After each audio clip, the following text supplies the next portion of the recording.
ao vivo o advogado e professor de Direito Constitucional Éric Pereira, que é contra a emenda. Boa tarde, doutor. Boa tarde, Daniel. A grande pergunta: emenda constitucional e lei não são a mesma coisa para a Constituição? Olha, em sentido estrito, há uma diferença absoluta em termos técnicos, mas a Constituição, quando ela foi formulada, por médico, por engenheiro, por dentista, por advogados, ela fez uma confusão muito grande. Em momentos que é para ser emenda, ela fala em lei, e em momentos que ela fala em lei, ela trata de emenda. Então aí você tem essa confusão, essa terminologia sendo confundida na Constituição. E a gente precisa fazer um registro de que o país, de 88 para cá, o Supremo Tribunal Federal já julgou 3.284 ações diretas de inconstitucionalidade. Então veja quantas normas, quanta legislação o Congresso Nacional já aprovou, já legislou, já promulgou, e aí você teve o Supremo Tribunal Federal, dentro dessa harmonia, dessa independência, dizendo que aquela norma é inconstitucional. Outro dado que a gente também precisa corrigir é que a verticalização não surgiu em 2002. A verticalização ela é uma norma que surgiu com o Constituinte de 1988. Ela está na Constituição desde 1988. Em 2002, alguém provocou o Judiciário e o Judiciário interpretou dizendo que se aplicava a verticalização. Então você tem o Judiciário não como responsável de crise, muito pelo contrário. O Judiciário ele está mostrando que a democracia brasileira ela é uma democracia estável, que nós temos seguranças institucionais, nós temos segurança jurídica no instante em que você tem o Congresso aprovando emendas, promulgando emendas, nessa independência e harmonia, e o Supremo Tribunal Federal, nas suas funções, de dizer se elas são ou não constitucionais. Nós não podemos, porque você defender uma indignidade é muito difícil. Então, você fica nessa retórica de querer dizer que não se aplica o princípio da anualidade porque existe um poder derivado. Ora, a emenda, ela não é superior ao poder originário. O poder originário foi o Constituinte de 88. Então, qualquer emenda, ela esbarra nessa vontade originária que foi o Constituinte de 88. Então, por isso que eu acredito que a verticalização, para 2006, ela será mantida. Agora, já há um movimento no Congresso Nacional para que se elabore uma emenda constitucional que modifique o artigo 16, que trata da anualidade do que for votado. Isso também não é um desafio demais contra o próprio Supremo Tribunal? Eu acho, veja só, ninguém pode se beneficiar de sua própria torpeza. O direito eleitoral, ele tem momentos, e assim como qualquer outra norma. Verticalização é lei ordinária. São os 50 deputados que poderiam ter aprovado isso até setembro. Mas só que o que é que eles fizeram? Eles perderam esse prazo e agora estão querendo tratar de emenda constitucional. Você imagine constitucionalizar todas as querelas eleitorais. Se o Supremo abrir esse precedente, amanhã qualquer maioria circunstancial de deputado vai querer mudar as regras eleitorais a pretexto de aprovar a emenda. Por isso que eu acho difícil. Principalmente mudando a própria Constituição. Principalmente mudando a própria Constituição. E o princípio da anualidade, ele se autoprotege. Você não tem como mudar o princípio da anualidade dentro dessa anualidade. É uma outra inconstitucionalidade. Você pode até mudar o princípio da anualidade, desde que seja para a eleição de 2010, 2008, mas não para a eleição de 2006, porque o processo já iniciou, o processo já começou.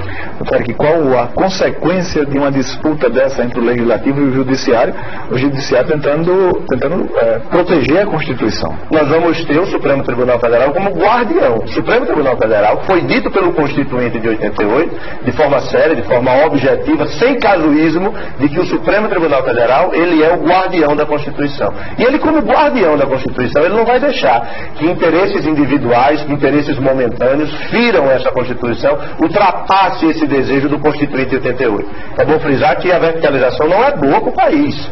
Ela não é boa. O que não é, o que é pior ainda é você querer mudar a Constituição através de emendas, como se Constituição fosse regimento da Câmara, como se Constituição fosse um regimento de um condomínio, que qualquer um vai lá e muda. Não. Esse quórum qualificado que se fala, ele tem que respeitar regras mínimas e regras básicas. Além do processo legislativo, você tem que ter um mínimo de segurança.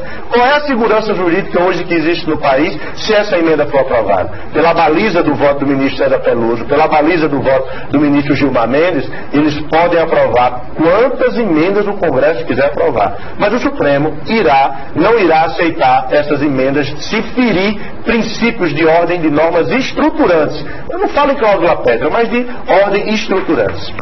Nesse caso, por que o Tribunal Superior Eleitoral, em 2002, normatizou em relação à verticalização, determinou a verticalização no ano eleitoral, que esse é um dos argumentos do... Porque ela não legislou, o TSE não legislou, não criou nenhuma norma, ele interpretou uma norma que existia na Constituição.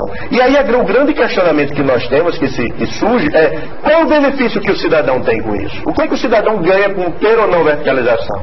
Muito pelo contrário, o Congresso deixa de discutir diminuição de imposto, o Congresso deixa de discutir reforma tributária, reforma sindical, trabalhista, a reforma eleitoral que está há 10 anos tramitando no Congresso. Hoje você tem uma velocidade imensa para aprovar uma emenda constitucional que o Brasil inteiro sabe que ela é casuística, porque ela é para beneficiar interesses particulares atualmente dos mandatários do poder e ao mesmo tempo absolutamente inócua, com base no voto de 2 ministros do Supremo quando se posicionaram no TSE. Na história republicana do constitucionalismo brasileiro, não há nenhum precedente onde o Supremo interfira nas decisões administrativas de resolução que regulamenta o processo eleitoral. Então é essa segurança jurídica, acreditando na justiça do meu país e nesse constitucionalismo sério, de pessoas que querem fazer uma república forte, um Estado federativo forte, que eu acredito que a verticalização ela será mantida para 2006. Agora, a partir de amanhã, em 2010, nós não teremos mais verticalização. Essa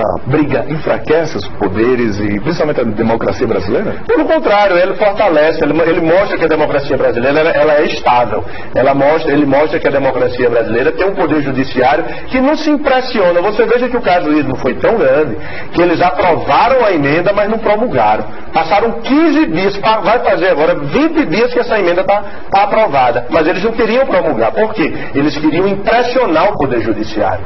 Executivo, Câmara dos Deputados e o Senado, eles achavam que o Judiciário iria se curvar a essa aprovação. O Judiciário mostrou que tem altivez e que ainda é o último lugar que o cidadão pode buscar para garantir os seus direitos. Porque se nós não tivermos uma justiça firme, como é a justiça eleitoral, célere, onde você busque aí uma legitimidade, uma normalidade desse processo eleitoral, é melhor realmente você fechar o país, não é o Congresso. Porque um Congresso que tem mensalão, um Congresso que tem tanta geni, como foi falado, ainda resta justiça para que possa depurar essa classe e o eleitor saiba quem é que está casuisticamente trabalhando para se auto-beneficiar em detrimento de toda uma nação brasileira. Eu acho que o reflexo disso são as inúmeras emendas que a nossa Constituição tem. Hoje já estamos com 51. É um absurdo. Nós temos uma outra Constituição. Você veja a Constituição americana, são 250 anos.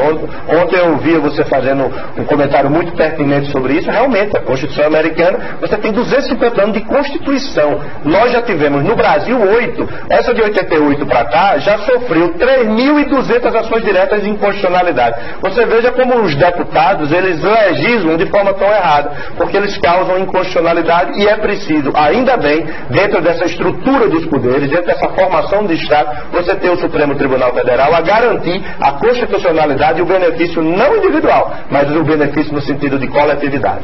Doutor Eric, qual será o posicionamento do Supremo em relação à verticalização? Se o Supremo tiver uma posição técnica, como vem mostrando, se o Supremo mostrar que é o guardião da Constituição, não for decisão política, sem interesse, sem pedido, sem pressão, se ele realmente vier nessa linha que ele está adotando, sobretudo nesse momento de crise que o país vive não vive só crise política, não. O país hoje, ele tem uma vibração muito forte por moralidade. A imprensa está cumprindo um papel muito forte para que haja moralidade nesses atos. Se o Supremo Tribunal julgar tecnicamente, dificilmente essa verticalização irá cair em 2006. Ela cai para 2010, mas em 2006 ela será mantida por um respeito a uma norma estruturante, que é o princípio da anualidade. Não adianta criar filigrana jurídica nem parecer, porque parecer você dá para um lado como dá para o outro. O importante são decisões judiciais que essas sim merecem respeito e serem cumpridas. Se o Congresso modificar o artigo 16 com uma emenda constitucional, qual pode ser o que pode ser feito e qual pode ser a atitude, a ação do Supremo? Eu acho que aí você passa ao ridículo a nível nacional, né? A nível internacional. Você veja que em qualquer teoria constitucional, Heller, Kelsen, Carl Schmitt, você vai ver que o Brasil ele não se aplica a nenhuma delas, porque o mínimo constitucional que se tem, ele é sempre modificado, sempre que a tentativa de modificação desse mínimo irredutivo de uma Constituição, para quê? Para beneficiar o interesse individual. Se mexerem no princípio da anualidade, por nós já estarmos no processo eleitoral de andamento, será mais uma inconstitucionalidade. E não será surpresa para ninguém, se eles pretenderem ir para uma medida tão heterodoxa como essa. Eu vejo isso como uma violência muito profunda, mas a democracia brasileira demonstra que mesmo com esses atos, ela terá estabilidade suficiente para enfrentar, tendo os poderes, cada um a sua função. E o judiciário não pode se furtar um momento em que a democracia está dentro desse carnaval jurídico. Ninguém sabe o que é que vai acontecer, não pelo Poder Judiciário, que está mantendo uma posição firme e correta, mas sim pelos políticos que a todo custo querem mudar a norma com o processo já em andamento. O que poderia acontecer caso a própria OAB não entrasse com ação direta de inconstitucionalidade? Eu acho que isso seria o ideal, porque nós iríamos discutir não pela ação direta de constitucionalidade, nós iríamos discutir pela ação indireta. Aqueles que não respeitassem a verticalização, imaginando que a emenda tem efeito imediato e já caberia para 2006, iria haver impugnações. E essas impugnações são as vias indiretas de inconstitucionalidade, que quando chegasse no TSE, não existe isso de fato novo. O TSE já sabia que a emenda estava aprovada. O TSE tinha consciência disso. Quando eles votaram sabendo que há mais de 15 dias havia essa emenda guardada na gaveta como uma solução de plano B, digamos assim, do Congresso Nacional. Então, se o OAB não propor ação direta de inconstitucionalidade, quem vai propor são os partidos. São as partes legítimas a impugnar registros de candidatura no momento em que eles foram oferecidas à Justiça a partir de julho desse ano. Ao que parece, a Justiça não é contra o fim da verticalização,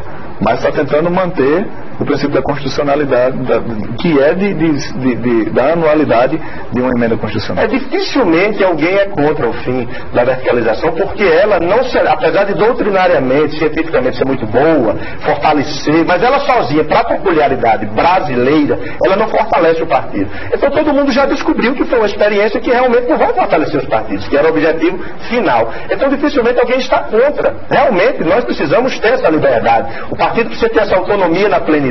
O que se vê é que o casuísmo, que poderia ter sido feito em setembro, não foi feito e agora estão querendo usar. Ou depois de 2002. Ou depois de 2002. Tiveram 4 anos. Esse tempo todo, e somente agora estão querendo usar quórum qualificado numa velocidade imensa, com o dinheiro pago do contribuinte para aprovar uma norma absolutamente inócua para 2006. É só aguardar que quem viver verá a decisão do Supremo Tribunal Federal a partir dos 2 votos que nós tivemos. Doutor Eric Pereira, gostaria de agradecer por sua participação aqui no Jornal do Dia. Eu que agradeço a oportunidade.